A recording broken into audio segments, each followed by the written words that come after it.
Beep. Oh, hey, decided to make a video kind of talking about my little game that I'm working on and showcasing what I've got so far. It's not a whole lot, but it'll give me a good kind of ground to stand on as I'm talking about the features I want to implement in the game. It'll be sort of an online platforming game. Most players will log in. That was the placeholder screen for the character creation that we were just on, and now we're kind of just in the game. It's in a really early alpha stage, and look at that land animation. All my animations, they're kind of placeholder animations, and later on I'll beef them up and do a little bit more with them. But player will log in and they'll be given a character and all the basic stuff. And the way that this works is there's sets of schools. So each school is based off of an element, and there are tons of elements that you can go off of. If you try to think of everything as an element, you can think of the basic elements: fire, water, earth, air, and then you can think of other elements like glass. Um, Trees, plastic, metal, machines. Machines could be considered an element. Blood, if you want to consider that an element. Elements could really be, it's a really broad word when you think of elements. But there's different schools, and what I'm looking at right now is the school of fire. Each school has 3 specs within it. Now, this doesn't mean that you choose one spec and then that's it. You're stuck with that spec. You can choose skills from whatever spec you want and kind of intermix them. So let's say I want this skill here at the end. I could just level up and get the skill points to get just that skill, and then have skills from other trees, other specs. So I don't have to have this skill and this skill and this skill and this skill in my skill bar to have this skill as well. I can use this skill and then a skill from spec 2 and then a skill from spec 3 and then eventually that skill and whatever set of skills I want, but they all have to be from the same school. And you'll be given 3 decks. And I haven't implemented the decks yet, but the decks are essentially your deck of skills, and they're specific to schools. So let's say I load a fire skill into my deck, then that deck becomes a fire deck, and I can only load fire skills into that deck. Then I switch to another deck, and it's an empty deck, and I can load water, air, earth, or tree, or whatever elements I come up with, but it'll be locked to whatever element I put into it, whatever school I put into it. As you level up, you get more health, and it scales off of an equation that I made up.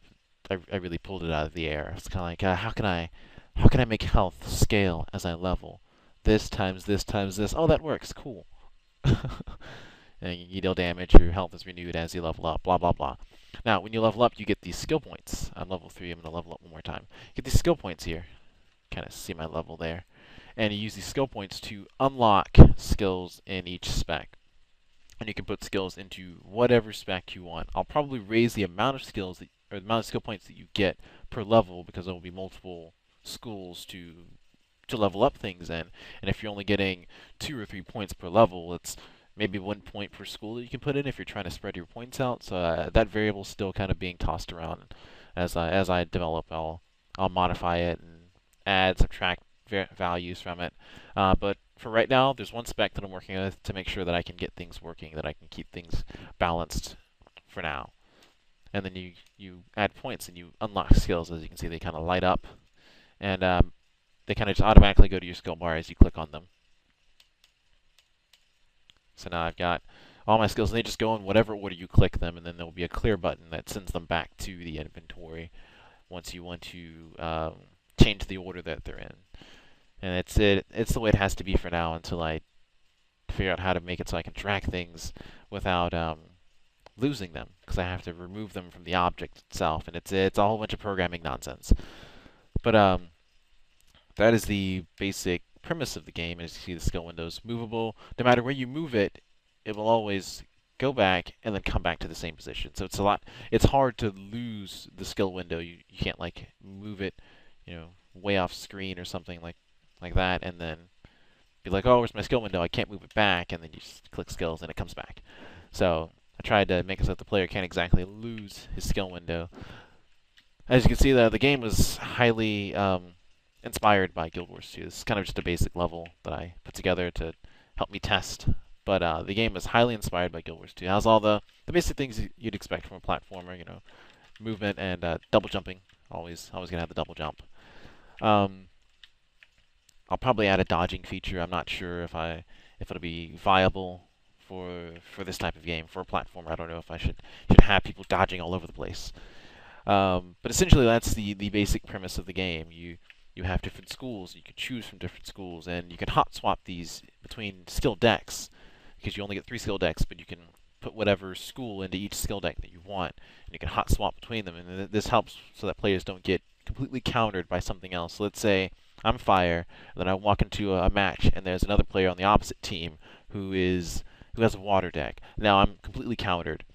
Now I can't do anything for my team, and he's just gonna focus me all game, and then that's it for me. So I see this guy, he's using water. I can switch to earth or air or something. Also, most elements interact with each other. In fact, water and fire interact in an interesting way, and they actually create other effects.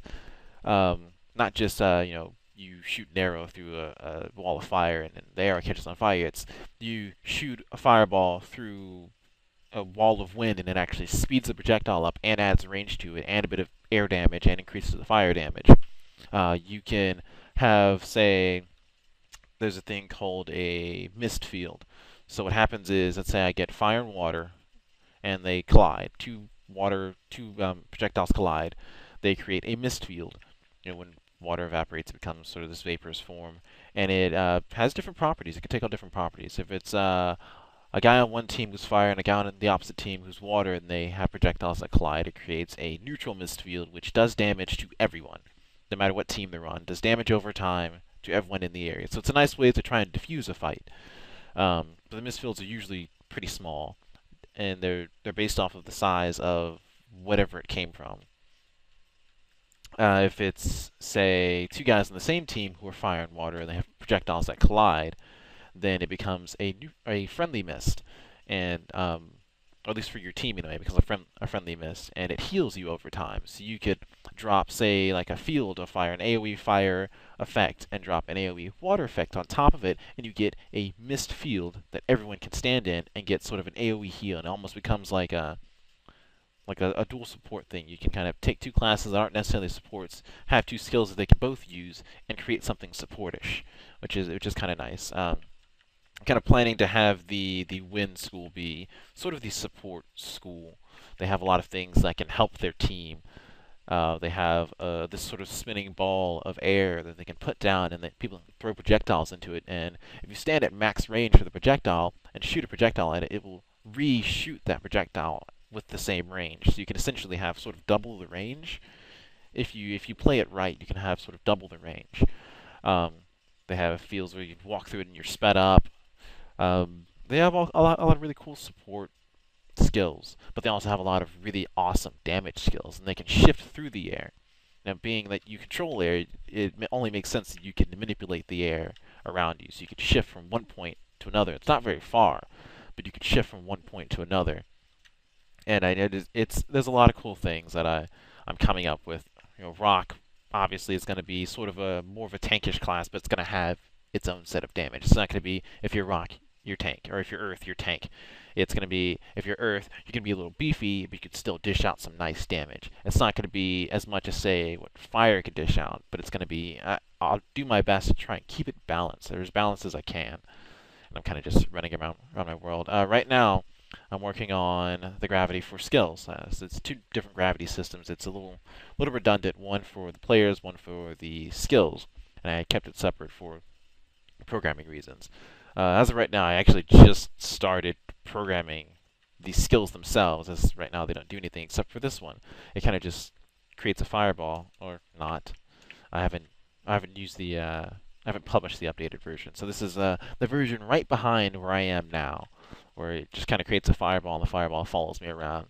But this is version 1.0.1.2 and not 1.3, naming conventions. But as of right now, they don't do anything. But that is the concept. That's where I'm at. Wow, I talked for a long time. Holy crap. 9 minutes and 35 seconds. This will be a long video. I hope you like the concept that I'm working on. There's no level cap right now. I can just go up forever.